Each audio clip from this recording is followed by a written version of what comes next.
Oke, halo semuanya. Kembali lagi kita bertemu dalam mata kuliah manajemen keuangan.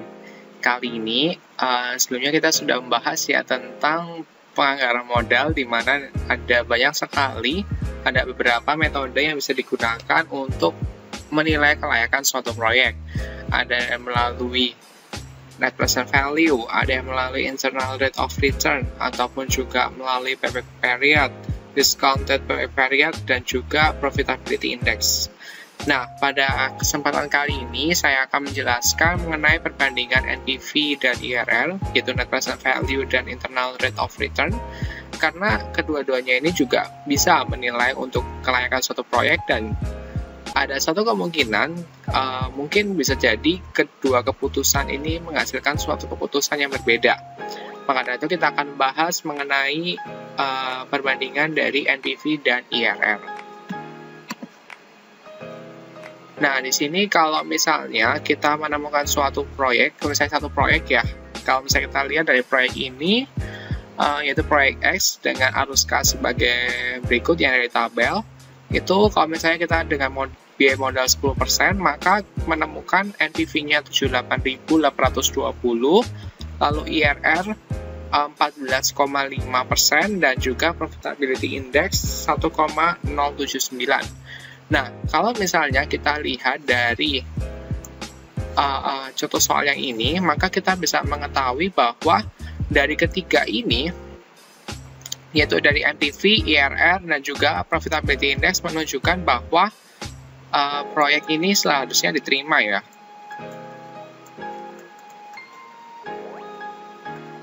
Jadi istilahnya di sini NPV-nya kita lihat adalah positif, lalu IRR lebih besar dibandingkan dengan biaya modalnya K-nya ini, dan profitability index juga positif ya, artinya lebih dari 1. PI lebih dari 1, sehingga di sini semua keputusan itu menunjukkan bahwa seharusnya proyek ini diterima ya. Sehingga kalau misalnya semuanya seperti ini, yaitu semua keputusan baik dari NPV, IRR maupun PI itu semuanya menyatakan sama ya, nah itu kan mudah ya dalam menentukan suatu keputusannya. Nah, kalau misalnya berbeda itu yang agak sulit ya untuk memutuskannya. Nah, di sini kalau misalnya kita lihat dari dua proyek, yaitu proyek X dan proyek Y, di mana di sini ada arus kasnya, yaitu masing-masing arus kasnya, yaitu proyek X, dan di sini adalah untuk proyek Y. Nah, di sini kalau misalnya NPV itu kita bisa melihat ada perbedaan, kalau misalnya perbedaan biaya modalnya atau required rate of return-nya, atau tingkat keuntungan yang disyaratkan, itu masing-masing yang berbeda. Ini akan menghasilkan NPV yang berbeda-beda.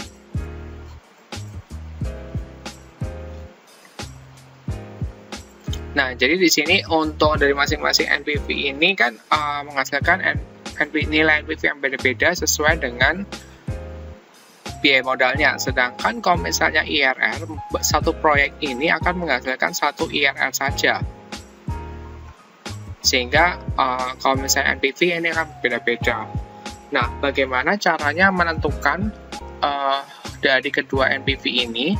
Karena kan NPV X dan NPV Y itu ternyata kalau misalnya kita lihat di sini, kalau biaya modalnya 0%, maka ini NPV-nya yang X dengan Y ternyata lebih besar yang Y. Lalu pada saat 5%, kita lihat bahwa lebih besar yang Y, berarti lebih dipilihnya yang Y. Sedangkan kalau misalnya kita lihat di 10%, kita bandingkan, ternyata X-nya lebih besar. Sedangkan kalau misalnya tingkat keuntungan disyaratkan 15%, berarti di sini meskipun kedua-duanya tidak diterima, karena kan NPV-nya negatif ya. Tapi di sini kita lihat bahwa ya lebih kecil ini ya untuk kerugiannya. Jadi untuk kalau misalnya di atas 5%, ini bisa kita lihat terdapat perbedaan NPV. Jadi perbedaan keputusan. Kalau yang di awal sebelum 5% ini dia pilihnya harusnya Y, Kalau yang setelah 5% di sini pilihnya X. Nah, sebenarnya titik berapa sih yang benar? Karena kan kalau kita lihat di sini kan peralihannya di 5% dan 10% itu nggak benar-benar persis. Istilahnya benar-benar persis 0 gitu ya. Jadi kan ini sulit ya untuk menentukan berapa sih benar-benar istilahnya kayak IRR ataupun juga biaya modal yang tepat kalau misalnya pilihnya tuh Y atau pilih X. Nah, untuk menentukannya kita bisa menggunakan perbandingan NPV dan proyek X dan proyek Y pada gambar berikut ini. Dimana kalau misalnya kita lihat di sini bahwa untuk proyek X dan proyek Y ini kan masing-masing tadi ini ada 10% ya. Ini 10%, 15%, dan seterusnya. Nah, kalau misalnya kita lihat di sini ada suatu titik potong, ini yang dinamakan dengan crossover rate. Crossover rate ini menunjukkan bahwa berapa sih tingkat keuntungan yang disyaratkan, yang menunjukkan bahwa kalau misalnya berarti di sini kan kita lihat sebelumnya ini yang ke arahnya sebelum dari crossover rate bahwa ini yang Y, ini yang X ya. Berarti ini yang Y-nya ini lebih besar dibandingkan X. Pada saat ini Y lebih besar dari X. Sedangkan kalau misalnya setelah dari crossover rate menunjukkan bahwa NPV-nya itu X lebih besar dibandingkan Y. Nah, sekarang kita tinggal cari berapa crossover rate-nya supaya kita bisa menentukan sampai pada titik berapa Y ini lebih besar dibandingkan X dan mulai pada titik berapa X ini lebih besar dibandingkan dengan Y. Nah, untuk mencari crossover rate kita bisa menghitung selisih arus kas dari masing-masing tahunnya, dimana kalau misalnya di sini untuk tahun ke-0 selisihnya adalah 0 karena sama-sama minus 1 jutanya. Lalu di sini 500 kurangi 100 adalah 400. Tahun kedua 400 kurangi 300 hasilnya adalah 100.000. 300 kurangi 400 hasilnya adalah minus 100.000 dan 100.000 dikurangi 600.000 adalah minus 500.000. Nah, cara mencarinya untuk crossover rate adalah dengan menggunakan mencari IRR dengan menggunakan selisih ini. Jadi istilahnya kita mencari untuk NPV positif dan NPV negatif ya. Karena kan kita harus mencari IRR berdasarkan dari arus kasnya menggunakan selisih-selisih ini. Sehingga akhirnya di sini ditemukan untuk IRR-nya atau crossover rate-nya. Crossover rate-nya itu adalah 7,2%. Kalian bisa cari sendiri untuk NPV positif dan negatifnya karena kita harus mencari IRR atau crossover rate-nya di sini adalah 7,2%. Jadi kalau misalnya kita di sini titik potongnya adalah sebesar ini titik potongnya adalah 7,2%. Jadi kalau misalnya sebelum 7,2% berarti sebaiknya pilih Y ya.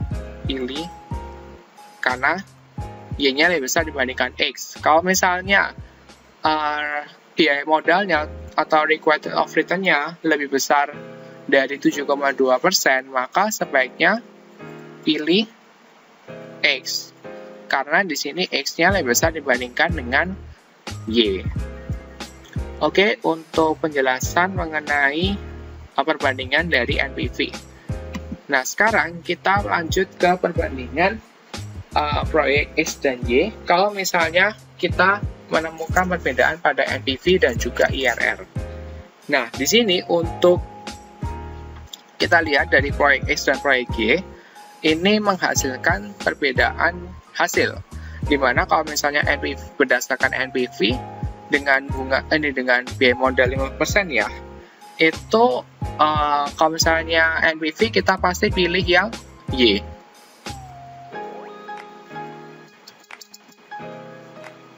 Karena di sini kita lihat bahwa Y lebih besar dibandingkan X, sehingga kita pilih NPV yang Y atau proyek Y ya. Sedangkan kalau misalnya kita menghitung berdasarkan IRR, ternyata kita pilih yang X.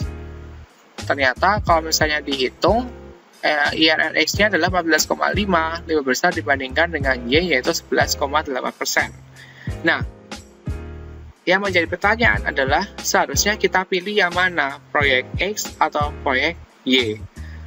Nah, untuk menjawab ini, untuk perbandingan antara X dan Y sebenarnya, ini masih menjadi perdebatan dari para peneliti sebenarnya, atau para akademik, di mana di sini untuk memilih antara NPV maupun juga IRR, itu masih ada beberapa perdebatan. Jadi, sebenarnya untuk sampai saat ini NPV lebih dinilai lebih baik dibandingkan dengan IRR, karena NPV ini kan istilahnya dia itu adalah mencakup opportunity cost atau biaya modal. Nah, maksudnya itu ini kan proyek yang sifatnya mutually exclusive, jadi istilahnya terdapat dua pilihan yang bisa berbeda.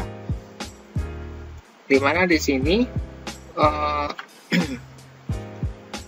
jika maksudnya di sini adalah kalau misalnya NPV dia ini ada opportunity cost, karena kan kalau misalnya kita lihat dalam rumus dari NPV itu adalah arus kasnya ditambah dengan 1 plus K pangkat N, dimana K ini menggambarkan dari opportunity cost atau istilahnya biaya modal, atau juga bisa dikatakan dengan required rate of return.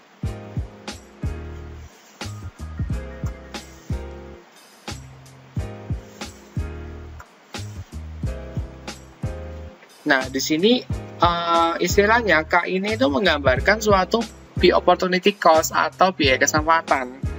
Jadi biaya kesempatan itu adalah sebesar istilahnya gini. Kalau kita ingin menanamkan suatu investasi, kita menanamkan suatu investasi, maka kita kehilangan biaya kesempatan untuk menanamkan pada investasi yang lainnya. Jadi istilahnya kita kan sudah istilahnya milih satu misalnya milih A, maka kita tidak bisa berinvestasi di B. Atau kalau misalnya di sini berarti kita memilih proyek X misalnya. Kita tidak bisa karena kita sudah memilih proyek X, maka kita tidak bisa berinvestasi di proyek G, sehingga akhirnya di sini timbul namanya opportunity cost. Nah, untuk membayar opportunity cost itu atau biaya kesempatan itu, maka kita harus ada yang dinamakan dengan arus kas atau keuntungan dari proyek itu yang dinamakan dengan NPV. Sehingga adanya arus kas yang positif ini atau arus kas yang lebih banyak itu misalnya menggantikan opportunity cost yang sudah kita korbankan, istilahnya seperti itu. Sehingga akhirnya di sini NPV dinilai lebih baik dibandingkan dengan IRR. Karena IRR di sini hanya menghitung persentase dari, istilahnya kan dia nggak menghitung seberapa arus kas yang diterima oleh arus kas positif ataupun juga negatif dari suatu investasi untuk yang menggantikan opportunity cost itu. Jadi di sini IRR kan hanya persentase yang menunjukkan NPV yang 0 malah. Jadi istilahnya itu adalah biaya minimal mungkin ya. Istilahnya required rate of return yang minimal. Sehingga di sini sebaiknya pilih NPV. Berdasarkan NPV. Jadi kalau misalnya berdasarkan dari kasus ini, maka kita sebaiknya pilih yang Y. Karena di sini Y ini menghasilkan NPV yang lebih besar dibandingkan dengan X. Seperti itu. Jadi selain dengan adanya kelemahan-kelemahan dari IRR, maka istilahnya NPV itu bisa menggantikan opportunity cost yang sudah dikorbankan oleh investor ketika dia berinvestasi. Oke, sampai sini dulu aja penjelasan mengenai perbandingan proyek X dan proyek Y. Semoga kalian bisa memahami penjelasan ini. Oke, sampai jumpa pada kesempatan berikutnya ya. Bye-bye.